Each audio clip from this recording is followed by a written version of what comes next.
Donald Trump's threat to launch guns-a-blazing U.S. military intervention in Nigeria has generated mixed reactions around the world. Trump claimed that the Nigerian government has failed to prevent attacks on Christians, a statement that the Nigerian government has debunked, reiterating that the religious persecution was impossible in a country under the country's laws and constitution. Reacting to Trump's threats, China vehemently opposed the planned U.S. military action in Nigeria, reaffirming its support for President Bolaji Tinubu's government as it leads the country through this current turbulence. Equally, the European Union expressed solidarity with Nigeria, declaring full respect for the country's sovereignty and reaffirming its commitment to strengthening cooperation and peace-building, interfaith dialogue, and human rights protection. Joining us on the show to discuss Trump's threat to invade Nigeria and FG's reaction is Professor Bolaji Akinyemi, Nigeria's former Minister of Foreign Affairs. Great to see you again, sir. And the last time we saw was at Dr. Bati's book launch. You're looking dapper as always, and you're looking great as always. Thank you. Thank you. Let's go straight to it. Is there Christian genocide in Nigeria? And can we even define genocide? Okay. I'll tackle your question straight away. But first of all, let me be polite and say good morning to you, to Ayo, and to Mrs. Ekpeyon. I could never pronounce her first name. So, Mrs. Ekpeyon, good morning. Thank you, sir. Okay, thank you all for having me on your program. Always welcome. Let us not adopt, thank you. Let us not adopt a legal approach to the definition of genocide. If you come to Lagos and you kill 1,000 people, people may say, well, according to the Geneva Convention, that is really not genocide. 1,000 people, there are millions of people in Lagos. If you go to my village, kill 1,000 people, there are probably going to be only 5 people left. And that will be genocide.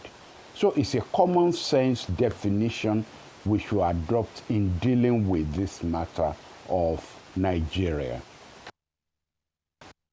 If you live in the Middle Belt, there's no genocide, then you don't know what you're talking about.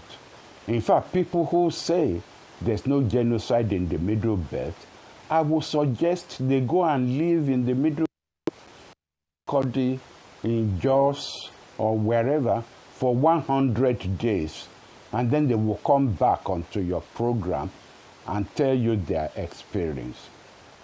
People who say that Muslims are not being killed, to Kano, to Sokoto, to Zamfara,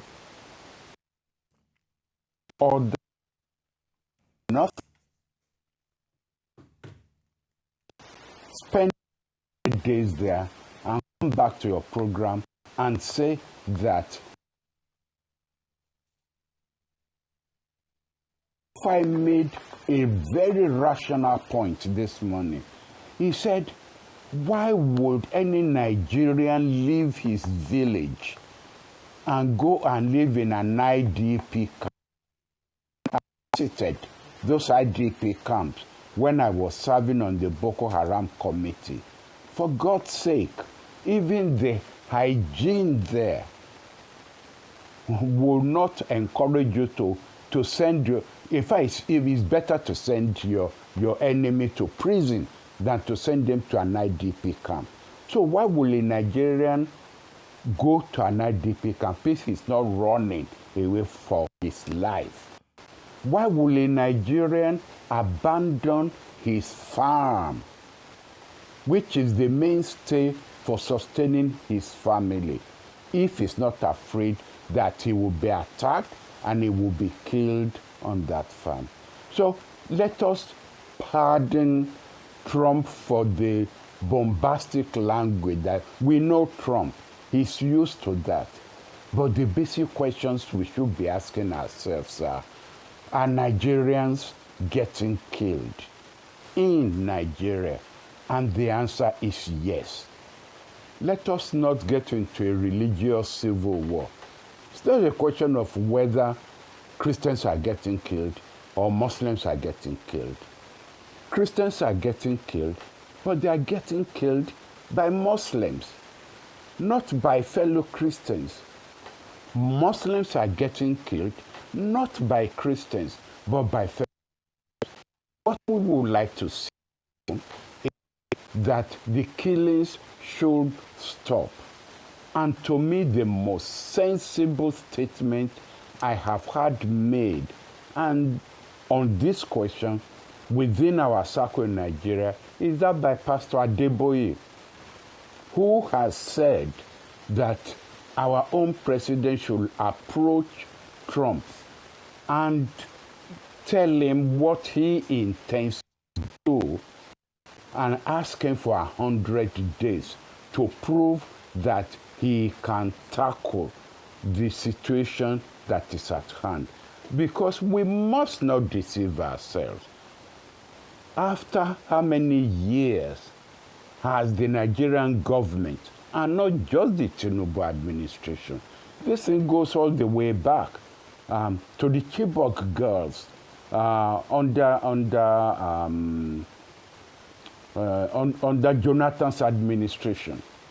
Have we seen, has the government, the Nigerian government, shown a capability? Prof has been able to establish the fact that there's Christian genocide in Nigeria, that if you live in Benue and you live in some other parts, you cannot say there's no genocide. Yeah.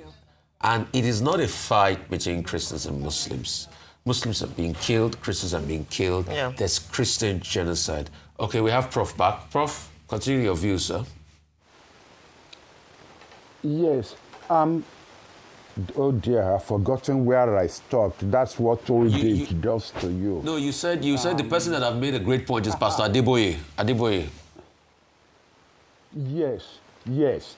In his approach to this problem, and I fully support his idea that our government should approach the American government not in a confrontational position, because in a way, if you decide to take on the most powerful man in the world, you are just going to suffer the consequences, which we don't want.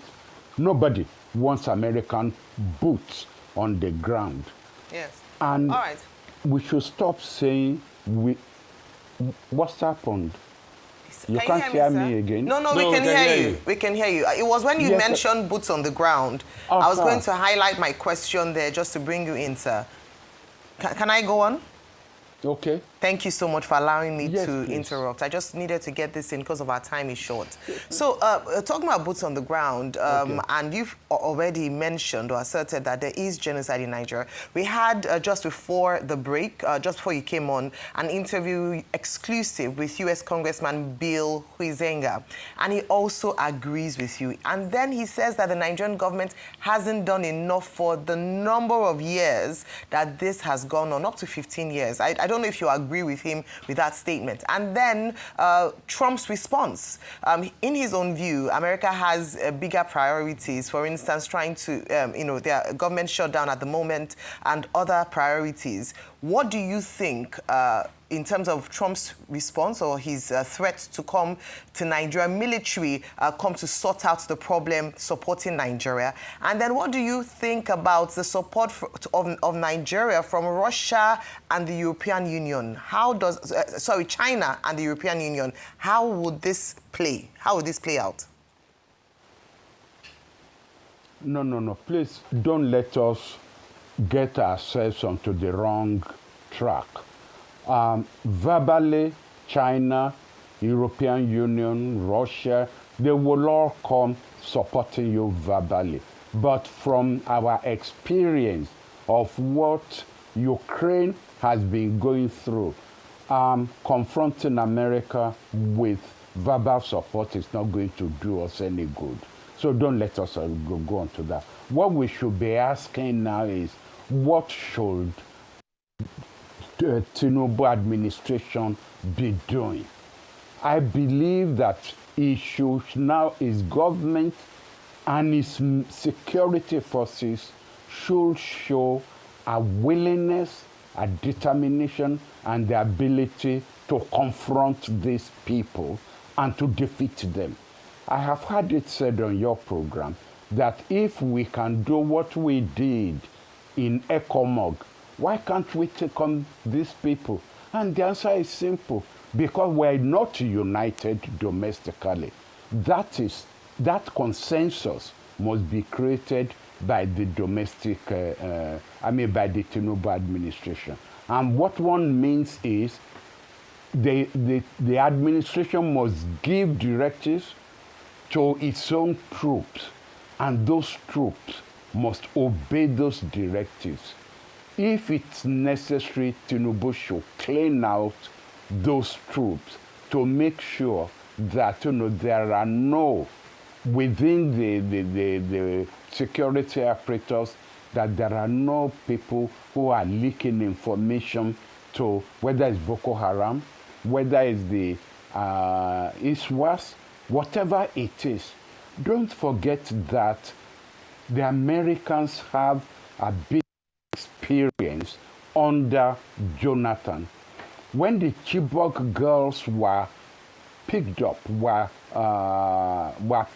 the Boko Haram, the Americans came in quietly with the support of the Jonathan, at the invitation of the Jonathan administration, and in collaboration with the Nigerian troops, agreed on what because they discovered the camp where these girls were being kept. And they said, all right, we will throw gas into those camps. And while everybody is sleeping, including the Boko Haram, we'll go in with the Nigerian troops and take out the girls. When the Americans sent the reconnaissance aircraft over the camp, what did they find? Boko Haram troops, Boko Haram militia were wearing masks, which means somebody within the Nigerian army had leaked to the Boko Haram what the plan was. The Americans pulled out. They were not going to subject their troops to this. So we must clean out from within the Nigerian troops people who are sympathetic towards the Boko Haram or ISWAS or whatever it is. But if you want to stop Trump from doing what he says he wants to do, the Nigerian administration must show a determination to clean out this ourselves. But don't let us get into this internal civil war, religious civil war. Christians are not being killed, Muslims are not being killed, Nigerians are being killed. And for the first time, we are getting a superpower who says, I want to help you to clean out this mess. And then we are busy now, within ourselves, fighting amongst ourselves. Yes, it's happening. Yes, it's not happening. Trump didn't say he was coming to invade Nigeria, to occupy Nigeria. He said he was coming to help us to clean out the mess that we have not been able to clean out all these years. Okay, sir. And this is a very valid point, very salient point. I know so many people have been waiting to hear your insights on this particular issue. Now, one of the junctures where people are divided is this American support. And as you've highlighted, it's not invasion, it's not coming to invade Nigeria, but it's support to tackle the enemy that is on the ground. Now, one school of thought says this is a welcome development. We need this support because clearly we're not coping on our own. But the other school of thought says, well, this American assistance, if I may call it that, in the past, what is the track record of its success of creating sustainable peace? And number two, there's no country that does something for free. Help is a relative word when we speak in international relations and diplomacy. What will we have to give up to the economic diplomacy-led administration of Donald Trump that we know is extremely transactional? What is the cost to Nigeria? You've raised a very valid point. Based on our assessment of American involvement in several parts of the world. But you know, this same situation doesn't duplicate itself. We must make an assessment of our own needs and what we need to do to achieve peace and stability in Nigeria. If we say the Americans coming in will lead to what happened in Libya, in Iraq, in Syria, and thereabouts, and that the price we will then have to pay are probably access to our raw materials, access to the gold and diamond and all these other things that we have. On the other hand, if we don't get any assistance and we don't show the capability and the willingness to confront this, we get on by ISWAP and Boko Haram. Well, since they're in Kwara, tell me, what is the next underground stage that they will go? It is going to be southwest. And that will be the price you will have to pay. You will then have to pay the price of total destability of your country. To me, it's unfortunate, but what we are facing is not pleasant. And we have to now make a risk assessment of what the price we will pay if we allow the Americans to come in, and the price we will pay if we don't accept American assistance and we continue to play games with the we continue to play games with the attacks on our own people, an attack that has taken on a religious connotation. Don't let us deceive ourselves. Or what the cathedral in Owo was attacked by people who were worshiping. Yeah. Has anything been done about that? No. Did Buhari even make a trip to Owo to see the governor there? No, he didn't. So let us call a spade a spade. We want the killings to stop. Yes. And it is bent on our government. The buck is on Tinubu's table. He must stop the killings. And that's why I said I'm on all fours with Pastor Adeboye. Let the administration ask the American administration to give us time. And we must be prepared to show that time. It's not pleasant when people tell you that they were informing the military, they were informing the police, that people were coming to attack them. They were giving them 3 days notice.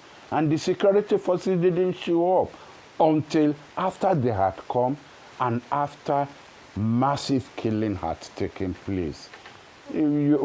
As a scholar, when you are then discussing with fellow scholars, how do you justify this? Absolutely. You can't, except to say there must have been penetration within our security forces.